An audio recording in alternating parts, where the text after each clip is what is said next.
ආයුබෝවන් ඔබ සියලු දෙනාට සාදරයෙන් පිළිගන්නවා ICT පන්තිය YouTube channel එකට. ඉතින් තාමත් ඔයාලා ICT පන්තිය YouTube channel එක subscribe කරලා නැත්නම් මුලින්ම මතක් කරලා සිටිනවා ICT පන්තිය YouTube channel එක subscribe කරලා මේ වීඩියෝ එක බලන්න පටන් ගන්න කියලා.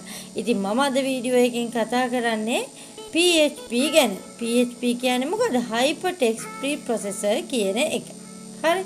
ඉතින් මේ වීඩියෝ ටියුටෝරියල් එකේ අද තමයි පළවෙනි වීඩියෝ එක ඔයාලට දැක ගන්න පුළුවන් වෙන්නේ. ඒ කියන්නේ අලුත්ම ප්ලේලිස්ට් එකක්, අලුත්ම වීඩියෝ එකක්. මුල සිට අපි සරලව ඉගෙන ගමු.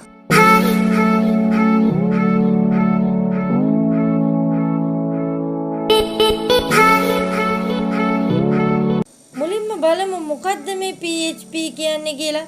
PHP කියන්නේ Hypertext Preprocessor කියන එක. හරි? Hypertext Preprocessor කියන එකට තමයි අපි PHP කියලා කියන්නේ. හරි? මේ කියන PHP is a server side scripting language. ඒ කියන්නේ මොකද්ද? මේක run කරන්න අපිට server එකක් ඕනේ. හරි? And a powerful tool making a dynamic and interactive web pages. ඒ කියන්නේ මොකද?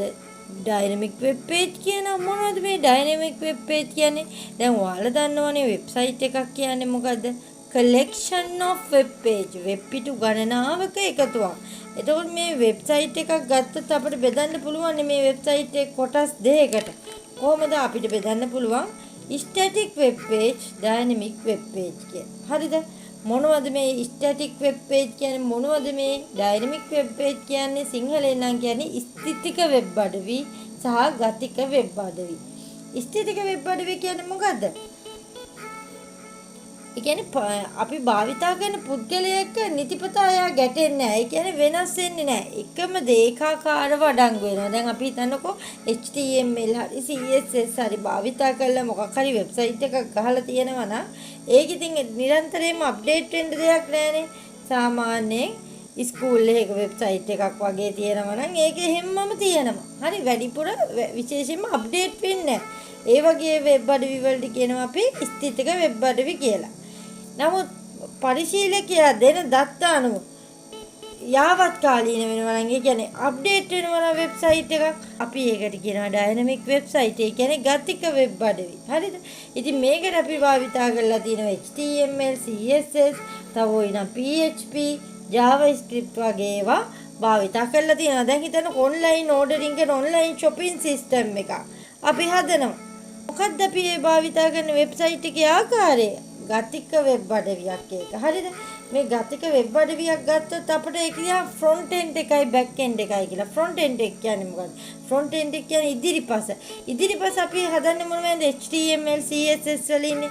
එතකොට බෑක් එන්ඩ් එක හදන්න කිව්වොත් මොනවද හදන්නේ? බෑක් එන්ඩ් එක හදන්න කිව්වොත් අපිට PHP language එක, MySQL, ඔය වගේ ඒවා SQL ඕවා භාවිතා කරන්න වෙනවා. ඉතින් අපිට ෆ්‍රොන්ට් එන්ඩ් එක හදන්න ඕන නම් තව CSS වලට අමතරව HTML, CSS වලට අමතරව JavaScript වගේ ඒවත් අපිට යොදා ගන්න පුළුවන්. ඊළඟට අපි බලමු මෙතන කියලා දෙනවා PHP වල version එක latest එක තියෙන PHP 7 කියන එක. PHP is widely used. වැඩිපුර use කරන open source scripting language. open source කියන්නේ මොකද්ද? ඒකට අපි සිංහලෙන් කියනවා විවෘත මූලාශ්‍ර මුදුකාංග. හරි? ඒ කියන්නේ PHP is free to download and use. අපිට ඉන්ටර්නෙට් එකෙන් free download කරලා use කරන්න පුළුවන්. හරි? දැන් අපි දන්නවා PHP කියන්නේ මේ ක්‍රම ලේඛන භාෂාවක්. ඒ වගේම මේක open source software එකක්. හරිද? ඉතින් මේක අපි ගන්නවා web application නිර්මාණය කරන්න ගන්නවා. හරිද? එතකොට මේකෙදි අපි මේක රන් කරන්න සර්වර් එකක් භාවිතා කරනවානේ. ඒ සර්වර් එකට අපි දානවා සර්වර් එක විදිහට. හරි? WAM සර්වර් එක හරි, LAMP සර්වර් එක හරි, MAMP සර්වර් එක හරි. මම ගොඩක් යූස් කරන්නේ MAMP කියන සර්වර් එක. හරිද? ඉතින් මේ සර්වර් එකක් අපි මැෂින් එකට දැම්මහම මොකද වෙන්නේ?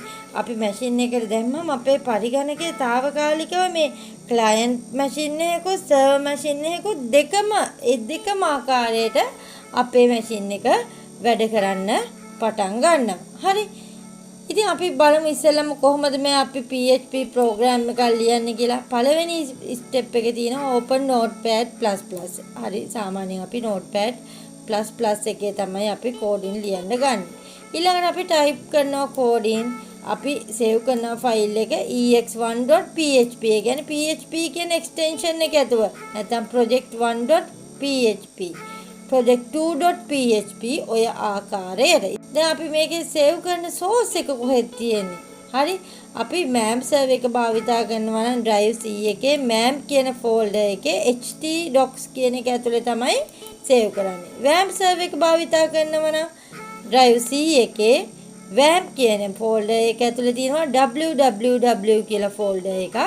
ඒක ඇතුලේ තමයි අපි use කරන්නේ. ඒක ඇතුලේ තමයි අපි save කරන්නේ අපි ලියන program එක. මේ බලන්න. මුලින්ම අපි PHP program එක මම දැන් මේ program ටික තමයි ඔයාලට explain කරන්නේ. පළවෙනි program එක අපි මේක open angle bracket එකයි. හරිද? open angle bracket එකත් එක්ක ප්‍රශ්නාර්ථ ලකුණ දාලා PHP කියලා පටන් ගන්න. ඔහොම තමයි අපි PHP open කරන්නේ. දැන් අපි Python වල print command එක use කරේ ඒ කියන්නේ web page එකේ show කරන්න. මේකෙදි අපි භාවිතා කරන්නේ echo command එක. හරි. දැන් මේකේ තියෙන echo command එකත් එක්ක this is my first PHP program. මේ ලියලා තියෙන double quotes ඇතුලේ අපි string එකක් test එකක් ලියලා තියෙන. එහෙනම් අපි double quotes දාලා තියෙනවා. ඊට පස්සේ මේක end කරන්න තමයි අපි මේ තිතයි කමාවයි semicolon භාවිතා කරලා තියෙන්නේ. ඊට පස්සේ අපිට ඕන මේක සේව් කරන්න පුළුවන් ෆයිල් save as ගිහිල්ලා drive C එකේ MAM කියන එකේ htdocs කියන folder එක ඇතුලේ project1.php කියලා. හරි. දැන් බලන්න මම notepad++ එක open කරලා PHP open කරලා තියෙනවා. මේ program එක ලියලා තියෙනවා. PHP එක close කරලා තියෙනවා. දැන් මම මේක save කරන path එක මොකද්ද? file save as ගිහිල්ලා ඊට පස්සේ අපි මේකේ drive C එක ගිහිල්ලා MAM කියන folder එක තෝරනවා. MAM කියන folder එක තෝරනවා. MAM කියන එකට ගියාට පස්සේ අපි ඒකේ htdocs කියන folder එක තෝරනවා. හරි. htdocs කියන folder එක තෝරලා ඕකේ අපි මම මේකේ yt කියලා එකක් හදාගෙන තියෙනවා. ඒ yt එක ඇතුලේ තමයි save කරන්නේ. හරි. save කරන්නේ කොහොමද? මේකේ මම දෙනවා project1.php කියලා. හරි. project1.php කියලා දාලා හරි. ඊළඟට මම මොකද කරන්නේ මේක save කියන command එක ලබා දෙනවා. හරි. ওই විදිහට අපි save කරනවා. ඉතින් දැන් මම ඊළඟට ඔයාලා save කරන්න හැටි පෙන්නන්නේ. දැන් අපි ඒක program එකක් ලියුවා. ඊළඟට program මම දෙකක් තුනක් ලියාගෙන යනවා. හරි. ඒ program දෙකක් තුනක් ලියාගෙන යනවා. විදිහට අපි අදාළ program එක save කරාට පස්සේ අපි ඊළඟට MAM server එක run කරගන්න ඕනේ. හරි. කොහොමද අපි MAM server එක run කරන්නේ? අපි MAM server එක open කරනවා. ඒ කියන්නේ MAM server එකේ icon එක click කරලා අපි ඒක open කරනවා. අපි MAM server එක open කරාම අපිට ඔන්න ඔය විදිහට දක්නට ලැබෙනවා MAM server එක. මේ බලන්න Apache server, MySQL server කියන එක දෙකටම tick mark වෙලා තියෙනවා. දැන් මම යනවා open web start page කියන එකට. හරි. එතකොට අපේ web page එක start වෙනවා ඔය විදිහට. හරිද? මේ අපේ home page එකට යනවා. දැන් අපි මේකේ මම හදාගත්තේ folder එක මොකද local host එකේ yt එක. දැන් මේ local host එක open වෙලා තියෙන්නේ. මේකේ මම local host / එකක් දාලා මගේ folder එක yt කියලා. එහෙනම් ඒක open කරන්න කියන්නේ / එක දාලා enter කරනවා. එතකොට මගේ ওই විදිහට document එක මම project 1 එක හදපු එක මට පෙන්වනවා. මම ඒක click කරනවා. බලන්න this is my first PHP program කියලා ඒක display වුණා. හරි. හරි දැන් මම ආයෙ back යනවා. ඊළඟට බලන්න මගේ දෙවෙනි program එක මොකක්ද කියලා. දෙවෙනි program එක PHP open කරලා තියෙනවා, close කරලා තියෙනවා, echo කරලා තියෙනවා biology, chemistry, physics කියන එක. මම මේක project2.php කියලා හදාගෙන කලින් විදිහටම save කරා. දැන් අපි බලමු local host එකේ මේක එවන biology, chemistry, physics කියලා එක දිගට ලියවිලා තියෙනවා. මට මේක break කරන්න ඕනේ. හරි. එහෙනම් තුන්වෙනි එක අපි කොහොමද ලියන්නේ break කරනවා නම් මම මේ පොඩි ප්‍රෝග්‍රෑම් තුනක් ඔයාලට කියලා දුන්නේ. අපි මේ HTML වල break tag එක echo කරලා ලියනවා. ඒ කියන්නේ අපි echo කියන එකේ double quotes ඇතුලේ break tag එක දානවා. මෙතනත් chemistry කියලා ලිව්වා echo කියලා double quotes ඇතුලේ break tag එක දානවා. මේ බලන්න හරි ලස්සනට දාලා තියෙන්නේ. දැන් අපි බලමු ඔය විදිහටම ලස්සනට මේක දැන් මම save කරනවා project3.php. හරි අපි බලමු. open කරලා බලමු project3.php බලන biology chemistry physics කියන එක පල්ලෙහාට break වෙලා type වෙලා තියෙනවා. ඉතින් මම ICT පන්තියේ YouTube channel එක තුලින් ඔයාලට අද කියලා දුන්නේ PHP කියන්නේ මොකක්ද? එතකොට PHP වල තියෙන සිම්පල්ම ප්‍රෝග්‍රෑම් තුනක්. හරි? සිම්පල්ම ප්‍රෝග්‍රෑම් තුනක්. මම හිතනවා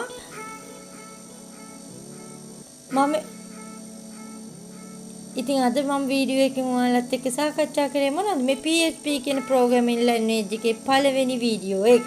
ප්‍රෝග්‍රෑම් සිම්පල් ප්‍රෝග්‍රෑම් තුනක් අපි සාකච්ඡා කරා. මම හිතනවා මේ ටික ඔයාලට හොඳට අවබෝධ වෙන්න ඇති කියලා. ඉතින් මේ වීඩියෝ එක ඔයාලට අවංකවම ප්‍රයෝජනවත් වුණා කියලා ඔයාටත් ඔයාගේ හිතට දැනෙනවා නම් ඒ වීඩියෝ එකට ලයික් එකක් දාන්න, කමෙන්ට් එකක් දාන්න, ඒ වීඩියෝ එක තවත් යාළුවෙක්ට බලන්න ෂෙයා කරන්න. ඒ වගේම තාමත් ඔයාලා මගේ YouTube channel එක subscribe කරලා නැත්නම් දැම්ම ගිහින් ICT පන්තිය කියන YouTube channel එක subscribe කරලා ඒ ඉස්සරහ තියෙන notification bell icon එක press කරලා all කියන command එක ලබා දෙන්නත් අමතක කරන්න එපා. එතකොට තමයි මම වීඩියෝ එකක් දාපු ගමන් notification එකක් ඔයාගේ ළඟටම ගෙන්න ගන්න පුළුවන් වෙන්නේ. ඉතින් ඉතාමත් ඉක්මනින් අලුත් වීඩියෝ එකකින් නැවතත් හමු වෙමු.